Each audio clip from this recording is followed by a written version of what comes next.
주시는 하나님의 말씀은 출애굽기 32장 1절부터 14절까지 말씀입니다. 구약 성경 131쪽에 있습니다. 하나님의 말씀을 받들어 읽겠습니다. 백성이 모세가 산에서 내려옴이 더딤을 보고 모여 백성이 아론에게 이르러 말하되, 일어나라, 우리를 위하여 우리를 인도할 신을 만들라. 이 모세 곧 우리를 애굽 땅에서 인도하여 낸 사람은 어찌 되었는지 알지 못함이니라.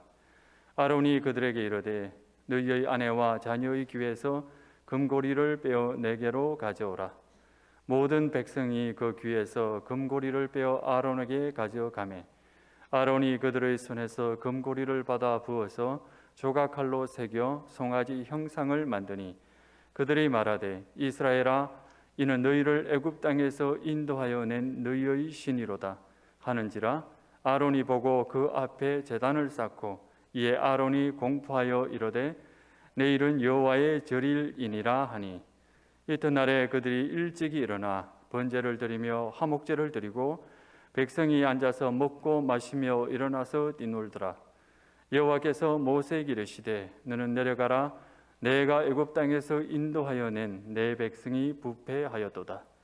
그들이 내가 그들에게 명령한 길을 속히 떠나 자기를 위하여 송아지를 부어 만들고 그것을 예배하며 그것에게 제물을 드리며 말하기를, 이스라엘아, 이는 너희를 애굽 땅에서 인도하여 낸 너희 신이라 하였도다.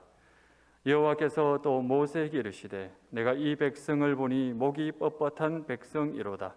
그런즉 내가 하는 대로 두라. 내가 그들에게 진노하여 그들을 진멸하고 너를 큰 나라가 되게 하리라.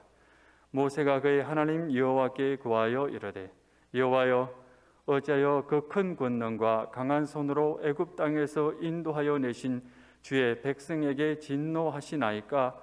어찌하여 애굽 사람들이 이르기를, 여호와가 자기의 백성을 산에서 죽이고 지면에서 진멸하려는 악한 의도로 인도해 내었다고 말하게 하시려 하나이까? 주의 맹렬한 노를 그치시고 뜻을 돌이키사 주의 백성에게 이 화를 내리지 마옵소서. 주의 종 아브라함과 이삭과 이스라엘을 기억하소서.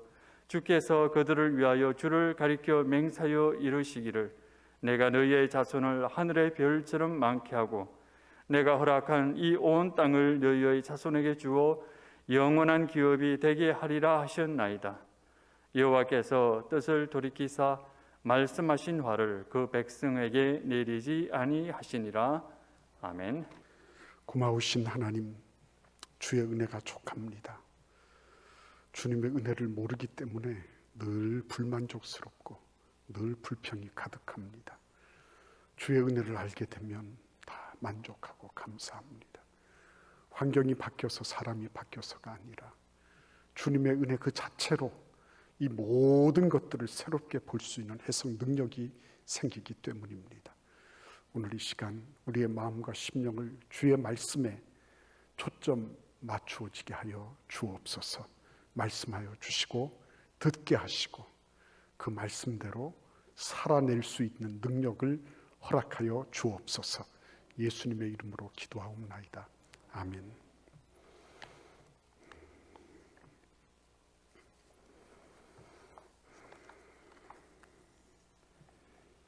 요즘 노벨 과학상 수상자들 여러 영역의 노벨상을 지금 수여하고 또 발표하고 있지만 이제 다 마쳤죠. 근데 노벨 과학상을 받은 사람들 특징을 얘기하고 있어요. 아쉬운 것은 여성 수상자가 한 명도 없다는 거, 모두 남성 수상자들이라는 거. 그리고 무엇보다도 그 요즘에 mRNA라고 하는 코로나 팬데믹에서 그 백신을 개발하는데 아주 앞장섰던 그런 분들이 그 빠졌다고 하는 게 아쉽다. 그럼에도 불구하고 기후 변화를 해석하고 또 그러한 모델을 만들어낸 두 명의 과학자가 노벨 물리학상에 들어갔다는 것. 그리고 복잡계 물리학의 발전에 기여한 물리학자 한 명도 노벨 물리학상을 공동 수상하게 됐다는 거. 이거는 빅뉴스가 아닐 수가 없다. 이렇게 뉴스는 말하고 있어요. 굉장히 복잡하잖아요. 그죠? 우리 코로나도 지금 어떻게 될지는 알 수 없습니다. 다만 우리는 11월 첫째 주 내지는 둘째 주일 날 정부 발표에 의해서 위드 코로나로 가게 될 것이다. 그런 기대를 하고 있고, 위드 코로나와 더불어서 우리가 함께 좀 더 자유롭게 예배 드릴 수 있는 그런 환경이 형성되지 않을까 이렇게 기대하고 있을 따름이죠. 그래서 오늘 제가 조금 광고는 늦었지만 우리 장로님 기도해 주신 거 너무 감사해요. 그런데 이런 그 특별 새벽 기도회도 위드 코로나와 더불어서 같이 여는 것이 어떻겠나 그런 논의들이 우리 교역자들 사이에 있었어요. 그래서 저도 그 11월 둘째 주일부터 해서 우리가 D-Day를 추수감사주일날 11월 셋째 주일날로 잡고 그 이전에 2주간을 특별 새벽 집회로 갖는 것이 좋겠다 이렇게 생각을 하게 됐습니다.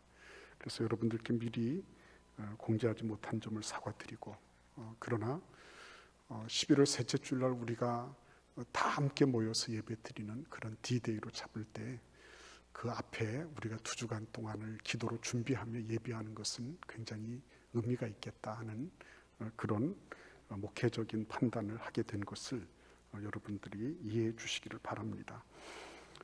뿐만 아니라 이런 그 복잡한 이런 상황 속에서 점점 사람들은 어떻게 이 예측 불가능한 이런 상황 속에서 우리가 계속 예측 가능한 삶을 살아갈 수 있을까? 다른 말로 말씀드리면 점점 무질서에 가는데 그런 무질서를 통제하고 그리고 질서를 잡아갈 수 있을까? 우리가 좀 더 위험을 빨리 예측하고 거기에 대응할 수 있을까 하는 것을 지금 생각하고 있는 과정에 있다고 하는 것입니다. 그것을 반영한 것이 노벨 과학상을 보면 우리가 알 수 있겠다. 그런 것이죠. 세상은 말 그대로 엉망진창입니다. 가면 갈수록 더 많이 복잡해지고 더 많이 혼란스럽습니다. 그런데 문제는 그러면 그 복잡한 현실을 어떻게 타개해 갈 것인가 하는 것 아니겠습니까? 그죠? 어떻게 타개해 갈 것인가? 그냥 복잡하다고 우리가 예측하지 못했다고 그래서 누구를 탓하고 원망하는 것만 다는 아니잖아요. 그것을 제대로 해석해내고 그것을 극복할 수 있도록 하는 게 그게 중요한 일 아니겠습니까? 하는 거죠.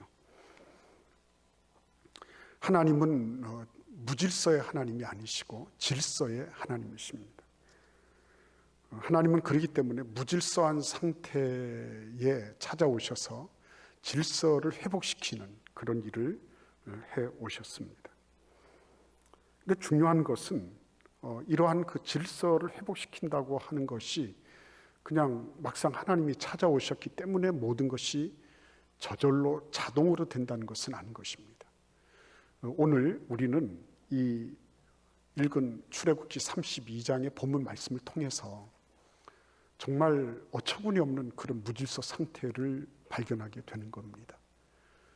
잘 나가던 이스라엘 백성들 하나님의 임재를 보고 깜짝 놀래서 하나님 너무 두렵습니다. 하나님 우리에게 직접 말씀하지 마시고 모세를 통해서 말씀해 주세요. 이렇게 말했던 사람들 아닙니까?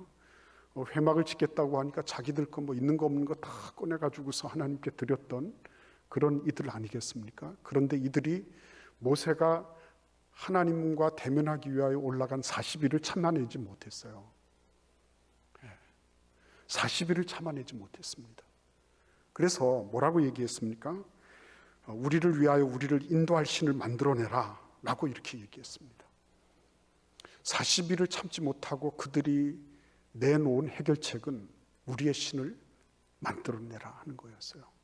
이거는 사실 모든 인간의 안에 들어가 있는 잠재되어 있는 그런 마음이죠. 내가 마음대로 할 수 있는 하나님이 필요한 거예요. 내 뜻대로 뭔가 움직여 줄 수 있는, 그러나 내가 힘이 없기 때문에 그 힘을 좀 빌려낼 수 있는 그런 하나님이 필요한 거예요. 그런 신이 필요한 거죠. 그게 여지없이 딱 드러난 겁니다. 그러면서 뭐라고 얘기했죠? 이 모세, 곧 우리를 애굽 땅에서 인도하여 낸 사람은 어찌 되었는지 알지 못합니다. 그 1절 하반절의 말씀은 한마디로 행방불명되었다는 것이죠. 자기들을 인도했다고 하는 걸 인정했습니다. 그럼에도 불구하고 40일 동안 보이지 않는 모세에 대해서 뭐 어떻게 해? 안 보이는데 새로 신을 만들어내는 한이 있더라도 하면서 그들은 모세를 구출해 나갈 뭐 무슨 구조대라든지 하다못해 무슨 수색대라든지 이런 걸 구성하려고 생각도 못했어요. 인간이 있죠. 그러니까 여러분, 인간을 의지한다고 하는 것이 얼마나 부질없는 짓인지를 알 수 있습니다. 그들은 모세를 통해서 구원받았던 사람이에요. 홍해가 갈라지고 그 엄청난 일들을 모세를 통해서 하나님이 행하시는 것을 다 봤던 사람들입니다. 근데 불과 40일 만에 완전히 등져버렸잖아요. 부부간에 어떻습니다. 뭐가 어떻습니다. 너 없으면은 뭐 못 살 것 같고 막 얘기하잖아요. 근데 인간이라는 건 그렇게 불가사의한 그런 존재입니다. 40일을 견뎌낼 수가 없었어요.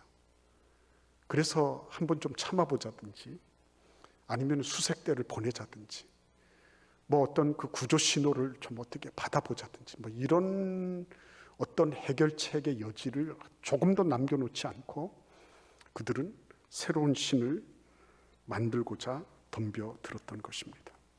말 그대로 엉망진창 와장창이죠. 그죠? 엉망진창입니다. 이런 사태에 대해서 어떻게 하면 좋을까요? 하나님께서는 이런 사태를 보시면서 진노하셨죠.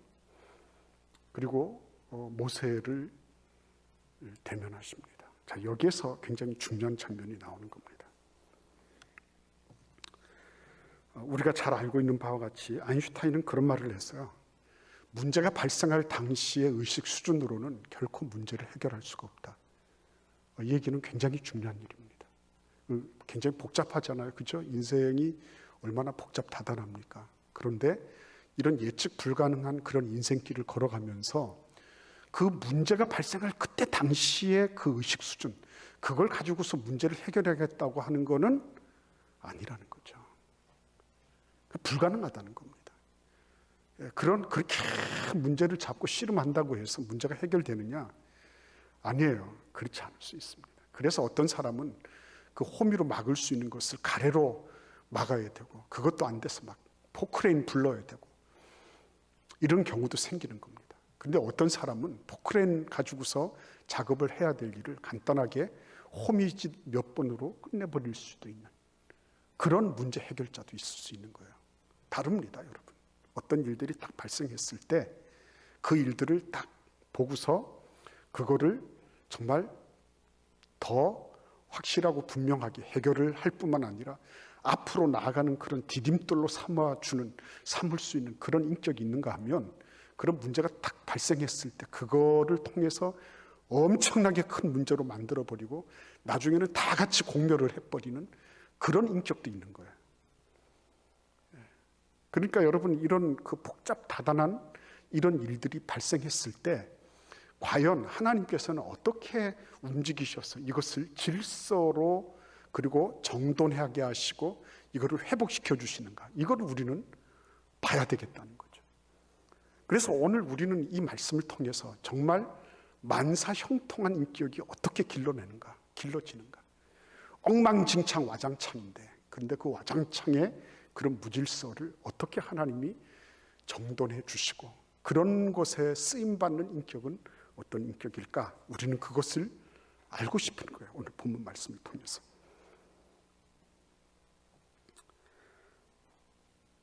하나님이 하시는 방법 있죠. 그게 뭐죠? 그 무질서 상태로 찾아오시는 거죠. 그러니까 그 무질서한 상태를 하나님은 그냥 좌시하지 않으시고 찾아오시는 겁니다. 누구에게 찾아오셨어요? 모세에게 찾아오셨습니다. 왜 모세에게 찾아오셨을까요?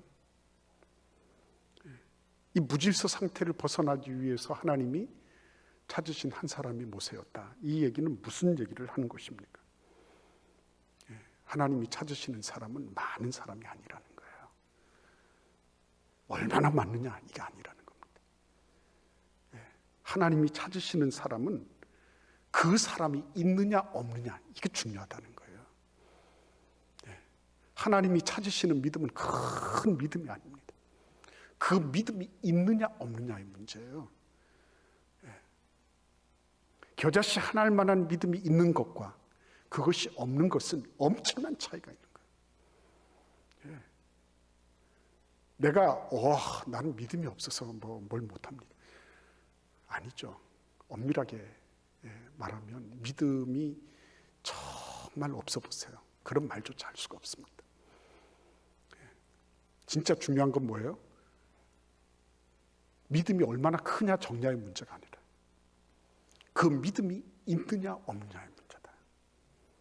그러니까 어떤 문제를 당면했을 때 우리 집이나 우리 사업이나 어떤 것이나 문제를 당면했을 때 하나님이 만나고자 하시는 그 사람은 전부 다 모든 사람, 많은 사람이 아니라 그 한 사람이에요. 그 한 사람이면 족하다 하는 거예요. 이 한 사람 모세. 그러면 이렇게 질문할 수 있을 거예요. 아유, 모세니까 그렇죠. 그 사람이 얼마나 탁월한 인물이었습니까? 이렇게 얘기를 할 수 있을 것입니다. 근데 그가 하나님께 유일한 한 라인으로 쓰임 받을 수 있었다. 하나님의 그 어떤 소통의 창구로 쓰임 받을 수 있었다고 하는 것은 그가 단지 탁월한 인물이었기 때문일까 하는 거예요. 그가 무슨 유능했거나 날카로운 분석력을 가졌거나 대단한 결단력을 지닌 그런 지도력이 있었거나, 물론 그런 영역들이 없지 않아 있었을 것입니다. 그러나 더 중요한 건 뭐죠? 더 중요한 건 뭡니까? 우리가 여기에서 이것을 놓쳐버리면 나는 모세가 아니니까 이렇게 될 거예요. 나는 베드로가 아니니까, 나는 바울이 아니니까 이렇게 되죠. 그러나 하나님이 찾으시는 그 한 사람, 하나님이 수많은 60만의 이스라엘 백성들 가운데서 야, 상황이 이렇게 됐어 라고 말씀하시는 그 한 사람은 어떤 사람이었느냐? 민수기 12장 3절에서 이렇게 말씀하시고 있는 장면을 우리는 주목해서 봐야 되는 겁니다. 이 사람 모세는 온유함이 지면의 모든 사람보다 더하더라 그랬어요. 온유함이. 그런데 현대인의 성경과 새 번역에서는 이 부분을 어떻게 번역을 했냐면 모세는 땅 위에서 가장 겸손한 사람이다 라고 번역하고 있었습니다. 무슨 말씀입니까? 겸손해야지 들리는 거거든요. 겸손해야지 음성이 들립니다. 하나님은 높은 곳에 계시지만 하나님의 음성은 낮은 곳에서 들리는 거예요. 낮은 곳에서. 그래서 예수님은 낮은 곳으로 찾아오셨습니다. 낮은 마음, 겸허한 마음이 아니면 결코 어떤 소리도 들을 수가 없습니다. 들리지가 않습니다. 들리는 것처럼 얘기하는 거지 들을 수가 없습니다. 모세는 흠도 있고 점도 있는 인물이었어요. 그의 장점만큼이나 많은 단점을 열거할 수 있을 것입니다. 그럼에도 불구하고 그를 하나님이 유일한 소통의 창구로 삼으신 이유는 하나님 앞에 무릎 꿇고 겸손하게 엎드리는 그 자세 때문이었어요. 많은 사람이 필요하지 않은 것입니다. 그러나 그 한 사람은 꼭 있어야 돼요. 그 사람이 누구라고요? 겸손한 사람. 낮고 낮추어서 하나님 앞에 엎드려서, 그래서 비로소 하나님의 음성을 들을 수 있는 그 겸손한 자세를 지닌 사람, 그 사람을 하나님은 소통의 창구로 한 라인을 개설한 사람으로 그렇게 부르신 거예요. 부르셔서 하신 말씀이 뭡니까? 이스라엘 백성들의 그 반역 행위를 보시고 진노하신 하나님은 내가 너로 하여금 새 나라를, 큰 나라를 이루게 하겠다. 그렇죠? 10절 말씀에 보시면 내가 그들에게 진노하여 그들을 진멸하고 너를 큰 나라가 되게 하리라 라고 말씀하고 계신 것입니다. 자, 여기에서 우리가 생각해 봐야 될 게 있습니다. 하나님이 이렇게 말씀하시면 모세가 어떻게 응답해야 될까요? 하나님 그렇게 말씀하시면 하나님 뜻대로 하십시오. 뭐 내가 무슨 힘이 있습니까? 지금까지 다 하나님 뜻대로 하셨잖아요. 하나님 뜻대로 하시오. 그렇죠? 그렇게 할 수 있잖아요. 그런데 모세가 뭐라고 했죠? 노라고 했잖아요. 노. 아닙니다, 하나님. 그죠?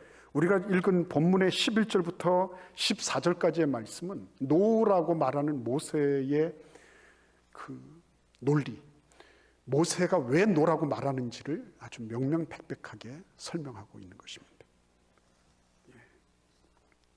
왜 그렇게 했을까요? 중요한 거는 이 사건을 바라보고 있는 모세의 눈입니다. 보십시오. 1절 하반절 말씀해 보시면 이 모세 곧 우리를 애굽 땅에서 인도하여 낸 사람은 어찌 되었는지 알지 못함이니라 그랬잖아요. 그 모세가 행방불명됐기 때문에 자기들은 자기들을 애굽에서 인도하여 낸 새로운 신, 새로운 하나님을 창조해낼 빌미를 얻었다는 거예요. 그러니까 모세는 어떻습니까? 모세가 이들의 반역에 엄청난 빌미를 제공한 원인 제공자가 돼버린 거예요. 그런데 여러분, 이렇게 되면 어떻죠? 저 같아도 불쾌하죠. 기분 나쁠 것입니다. 그렇지 않습니까?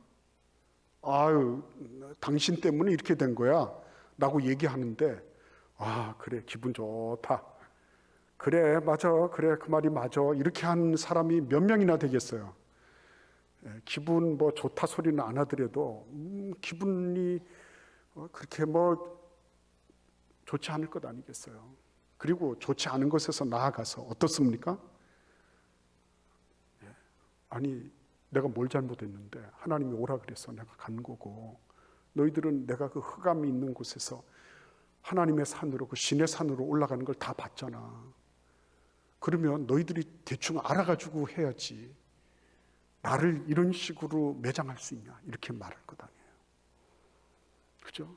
근데 왜 이스라엘 백성들을 변호하고 하나님에 대해서 하나님 그리하시면 아니 되옵니다라고 말하게 된 배경이 됐을까 하는 거예요. 보통 보면 심리학에서 열등의식이 많은 사람들은요, 모든 영역을 자기와 연관시킵니다. 지나가던 사람이 웃어도 내가 이전에 했던 말 때문에 저 사람이 나를 비웃는 거다라고 생각해요. 자존감이 낮은 사람들의 특징 가운데 하나가 그거예요. 상대방이 뭐라고 하든지 그것을 나쁜 쪽으로 해석을 해요. 늘 그렇습니다. 여러분, 부부 간에도 아니면은 부모와 자식 간에도 아니면은 직장 동료 간에도 성도들 사이에서도요, 하나님께서 나를 어떻게 불러주셨는지, 내가 어떤 존재인지에 대한 이런 확고한 자기 정체성에 대한 인식이 없으면, 그러면 쉽게 이런 데 넘어집니다. 뭘 해도 내가 그랬기 때문에 설교를 저렇게 한 거다, 이렇게 해석을 해요. 어떤 말을 듣든지 간에 그것을 자기 자신과 연관시켜서 자기 중심에서 말합니다. 자기 방어적으로 얘기를 해요. 늘 불행한 거죠. 늘 불행해요. 근데 모세는 이러한 이스라엘 백성들의 태도에 대해서 어떻게 반응했습니까? 이것을 개인적인 어떤 공격이나 도전, 아니면은 모멸감을 주고 수치를 주는 그런 것으로 받지 않았다고 하는 것입니다. 이게 중요한 거예요, 여러분. 이거를 사적인 차원에서 이스라엘 백성들이 자기를 도전하고 자기에 대해서 부끄러움을 안친 모욕감을 준 그런 사건으로 읽지 않았다고 하는 거예요. 그는 이것을 공적으로 해석을 했습니다. 공적으로. 이 공적인 사고방식이라는 게 얼마나 중요한지 모르는 것입니다. 사사롭게 저 사람이, 안 그럼 이스라엘 백성들이 내가 시내산에 올라간 그 틈바구니에 나에 대해서 욕설을 하고 원망을 하고 죄 없는 나를 걸고 넘어졌다. 이놈들 참 나쁜 분들이다. 개인적으로 하지 않았습니다. 그래서요, 참 하나님이 쓰시는 인격이라고 하는 것은 그런 면에서 보면 굉장히 공적이에요. 이 공적인 수준에서 이것을 볼 수 있었다는 것입니다. 예수님께서 진짜 실로라기 하나 걸치지 않으시고 남성의 신보를 다 내놓으시고 가장 부끄럽고 처참하게 죽으셨어요. 근데 그것을 개인적인 그런 어떤 모멸감으로 개인적인 수치로 받으셨으면 그러면 어떻게 됐을까요? 근데 하나님께서, 예수님께서는 그렇게 받지 않으셨습니다. 그것을 인류의 죄악을 대신해서 속죄하는 어린 양에 가는 길로 그렇게 이해를 하셨어요. 그것을 네가 감히 나한테 뭐라 해? 이렇게 받지 않으셨다는 겁니다. 그래.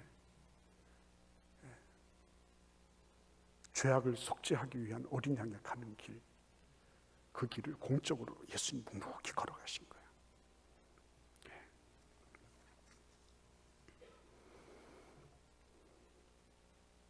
이런 공적 사고방식을 가지고 있다는 것 자체가 얼마나 그 인격 자체가 공정하고 공직하고 그리고 든든한 것입니까? 건강한 것입니까? 그렇죠? 그런 그 마음과 그런 자세가 되어 있다는 것 자체가요, 그게 참 위대한 자질인 거예요. 물론 모세가 다 훌륭하지만 그런 태도와 자세를 가지고 있다고 하는 것은 정말 부러운 일이 아닐 수가 없는 거예요. 근데 거기에서 여러분 생각해 보십시오. 11절을 같이 읽어보겠습니다.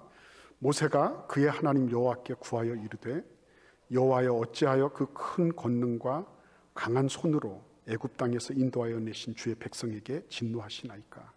여호와여 어찌하여 그 큰 권능과 강한 손으로, 그러면서 위로부터 사고하기 시작합니다.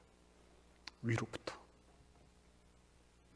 자기의 현재 이 평면적인 횡적인 이런 데서부터 시작한 게 아니라 하나님, 출애굽한 이 백성들, 지금 문제를 일으키고 엉망진창 와장창 되어 있는 이 이스라엘 공동체, 이 공동체가 어디서부터 기원된 것입니까? 라고 묻는 거예요. 이거 굉장히 중요한 질문이에요.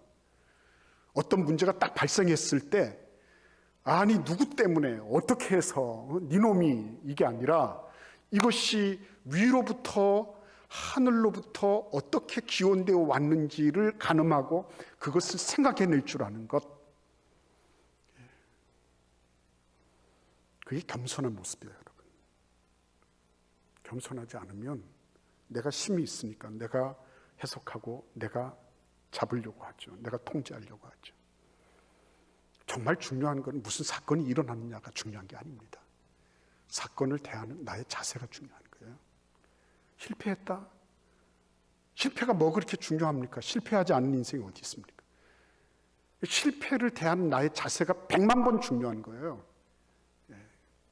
이런 일이 발생했다. 근데 하나님께서 뭘 보신다고요? 네가 얼마만큼 겸손하냐는, 그거 보시는 거죠. 겸손하니까, 엎드려 보니까 하나님, 이 백성들이 도대체 어떻게 기원이 돼서 어떻게 왔습니까? 그거 찾는 거죠. 문제가 생겼다. 이 문제가 어떻게 해서 된 겁니까? 위로부터 나리시는 그 기원과 그 연원을 살펴보자고 하는 거죠.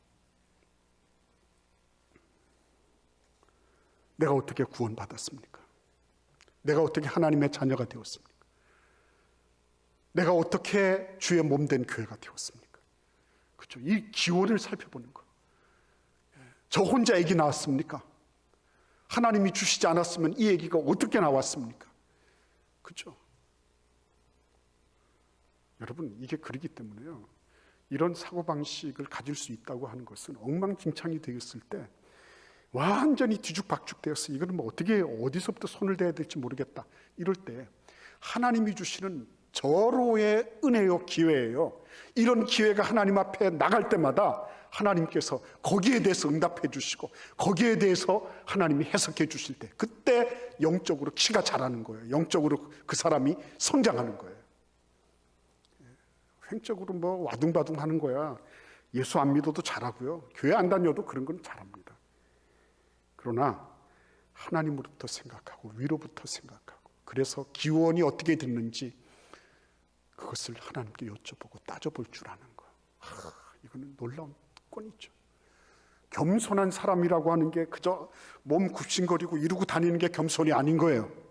겸손한 사람은 자기를 알기 때문에 위로부터 나리시는 그 은혜와 은사를 도무지 구하지 않으면 안 되는 사람이에요. 그 사람이 겸손한 사람이에요.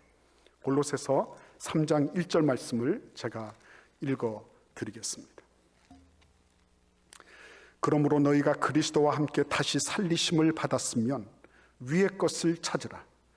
거기는 그리스도께서 하나님 우편에 앉아 계시느니라. 위의 것을 찾으라.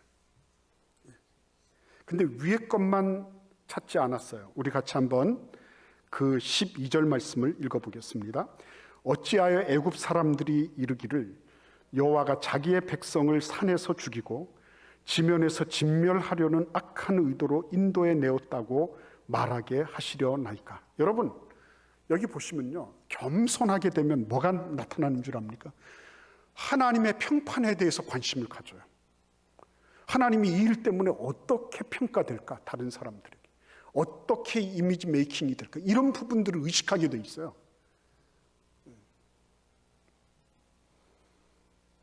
겸손해 보십시오. 겸손하면 하나님이 이 일 때문에 어떻게 영광을 받으실까, 이 일 때문에 하나님의 이름에 먹칠이 되지 않을까. 내가 예수 믿는 걸 아는데, 내가 목사인 걸 아는데, 장로인 걸 아는데, 저 사람들은 과연 하나님에 대해서 어떻게 생각하게 될까. 이게 들어온다. 이게 나는 예수 믿고 너희들은 구원 못 받아, 너희들은 어떻게도 안 돼. 교만한 생각이죠. 그들을 위해서도 예수님이 십자가에 죽으신 것을 인식하지 못하는 겁니다. 내가 이렇게 했을 때, 이런 말을 해, 이런 자세를 취했을 때, 예수 믿지 않는 사람들은 하나님을 어떻게 생각할까. 이 애굽 사람들이 하나님이 바다의 산을 이겼지만은 저 산으로, 광야로 끌어내가지고 저들을 죽이려고 했다, 그렇게 말하게 되면 어떻게 하나님께 영광이 돌아가겠습니까 하는 얘기거든요. 이 얘기가 겸손하면 하나님께서 나를 통해서 어떤 평판을 받으실지에 대해서 깊이 생각하게 돼요. 여러분, 이전에 지금 뭐 카드로 이렇게 다 결제하고 하지만 이전에는 잔돈 주고 받고 했잖아요. 택시 타면. 그러면은요, 목사인 거 알고, 뭐 목사가 장로님, 권사님하고 통화한 거 다 알고 기사가 다 들었는데 그 기사분이 잔돈 얼마를 기다리려고 주는 거를 기다리려고 안 내리고 있고 말이죠. 이런 걸 보면은 얼마나 그럴 거예요. 그러니까 웬만하면은 그냥 잔돈 그거 그냥 없는 걸로 하고 그냥 내리는 거예요. 그게 돈이 많아서 그런 겁니까? 예수 믿는 것들은 늘 저렇게 인색해. 늘 저렇게 뭘 하든지 간에 깎아내리려고 하고 좋은 것만 찾으려고 하고, 그런다고 하는 그런 혹시나 그런 어떤 이미지를 줄까 봐. 그러니까 그래, 그 돈이 아깝지 않은 게 아니에요. 그러면 그거 적은 돈이에요. 여러분, 잔돈 없이 3,100원 나왔다 그래봐요. 어느 교회 갑시다 했는데. 그러니까 참 새벽 같은데 이런 데 타가지고서 나올 때 보면 그런 거예요. 그 기사분은 정말 괜찮은 거죠. 우리 집에서 오면 여기 3,200원, 3,300원 나오거든요. 근데 제가 그걸 잔돈을 이래가지고 나올까요? 못해요, 그렇게. 누구 잘났다 이런 소리가 아니라 하나님이 나의 행위와 나의 언어를 통해서 어떻게 평판을 받으실까. 성도 안에서도 마찬가지거든요. 내가 하는 말을 통해서 하나님이 정말 저분의 하나님 살아계시다, 저분이 믿는 하나님은 진짜다, 그 진정성이 느껴지도록 만드는 그런 인격. 근데 거기에서 그치지 않습니다. 수직적으로 위로부터 받았죠. 횡적으로 하나님이 받으실 평판, 하나님이 받으실 영광에 대해서 생각했죠. 마지막으로 우리 같이 한번 13절을 읽어보겠습니다. 주의 종 아브라함과 이삭과 이스라엘을 기억하소서. 주께서 그들을 위하여 주를 가리켜 맹세하여 이르시기를 내가 너희의 자손을 하늘의 별처럼 많게 하고 내가 허락한 이 온 땅을 너희의 자손에게 주어 영원한 기업이 되게 하리라 하셨나이다. 아멘. 아브라함이 마지막으로 하나님께 말씀드린 겁니다. 겸손하니까 그런 거죠. 낮으니까 할 수 있는 거죠. 그게 뭐였습니까? 하나님, 아브라함과 이삭, 야곱 우리 조상들에게 이렇게 약속하셨습니다 하는 거였어요. 이렇게 약속하셨습니다. 하나님이 당신의 입으로 약속하신 것이 이겁니다. 그죠? 이거를 딱 내놓았어요. 하나님은 당신의 약속을 끝까지 지키시는 분입니다. 모세는 그 하나님의 약속에 의지해서 여기까지 온 것 아닙니까? 그래서 하나님께서 약속하신 것처럼 이 온 땅을 너희 자손에게 주어 영원한 기업이 되게 하리라 하신 분이 하나님이시다. 근데 지금 이들을 다 멸절해 버리시면 하나님 스스로가 그 약속을 저버리시는 게 아닙니까? 이렇게 하나님께 말씀드린 거예요. 그 결과가 뭐죠? 14절 여호와께서 뜻을 돌이키사 말씀하신 화를 그 백성에게 내리지 아니하시니라 그랬습니다. 하나님께서 당신의 뜻을 철회하신 초유의 사건이 발생한 것입니다. 가만히 보니까요, 하나님은 이런 철회를 무지무지하게 많이 하셨어요. 내가 무슨 법입니까? 근데 아브라함도요, 50명 있으면 되겠습니까? 오케이 그랬더니 또 조금 있다 45명 오케이. 계속 철회하셨어요. 6번이나 아브라함하고 한 번 대화하시면서. 하나님은 가만히 보니까 철회하시는데 능하신 분이시네요. 그죠? 철회하시는데 능하신 분이에요. 당신이 조금 전에 그래 30명 했는데 조금 있다가 하나님 20명이면 뭐 될까요? 그래 그러면 그렇게 하자. 20명. 또 조금 있다가 10명은 어떻습니까? 그래 10명 하자. 얼마나 좋으신 하나님이신데요. 얼마나 좋으신 하나님이신데요. 기도도 해보지 않고 하나님의 약속이 어떻게 되는지 알아보지도 않고, 아니 그보다도 더 겸손하게 엎드려서 주의 음성이 어떻게 들리는지 살펴보려고도 하지 않고 그냥 횡적으로 엉망진창 와장창 이렇게 살아가는 것이 맞을까? 저는 이 본문의 말씀을 묵상하면서 하나님 진실로 그렇습니다. 하나님 앞에 참 엎드려서 주의 음성을 듣고 이것이 어디로부터 어떻게 시작됐는지, 잘못됐으면 회개하고 잘 되고 있으면은 하나님 앞에 계속적으로 나아갈 수 있도록 힘달라고 기도하고, 이러기보다는 너무 쉽게 횡적으로 수평적으로 그렇게 해결하려고 한 것은 없었나? 오늘 우리의 삶 속에 이 엉망진창의 생이 정돈되는, 하나님께서 진짜 우리의 삶을 정돈하셔서 질서 있게 이 모든 것들을 하나님이 열매 맺게 하시는 그 일에 우리 모두가 쓰임받는 그런 축복이 있기를 기원합니다. 기도하겠습니다. 고마우신 주님 감사합니다. 우리 생도 정돈되게 하여 주옵소서. 예수님의 이름으로 기도하옵나이다. 아멘.